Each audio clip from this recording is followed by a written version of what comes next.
Хозяин своего дома. Втянуты в грязную игру славяне. Дирижер Путин кровожадный. На геноцид спокойно смотрят миряне, а Зеленский давно долларожадный. На четвереньках, опустив голову, перед европейцами стоит.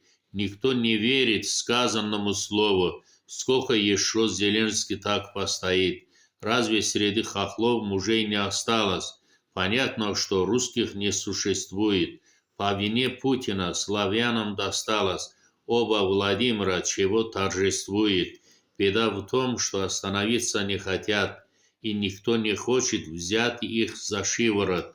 Может быть, тогда они договориться захотят, и наконец будет мирный поворот. Хохол должен быть своего дома хозяином, гонит в шею Зеленского с европейцами. Ведь ты был всегда отменным воином, что связывает вас с этими кровопийцами.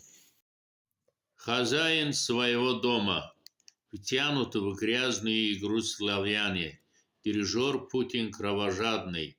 На геноцид спокойно смотрят миряне, а Зеленский давно долларожадный. На четвереньках, опустив голову, перед европейцами стоит. Никто не верит сказанному слову. Сколько еще Зеленский так постоит? Разве среди хохлов мужей не осталось?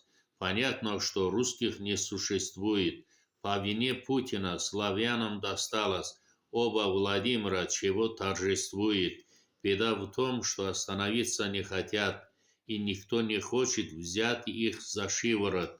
Может быть, тогда они договориться захотят, и наконец будет мирный поворот. Хохол должен быть своего дома хозяином, гонит в шею Зеленского с европейцами. Ведь ты был всегда отменным воином, что связывает вас с этими кровопийцами.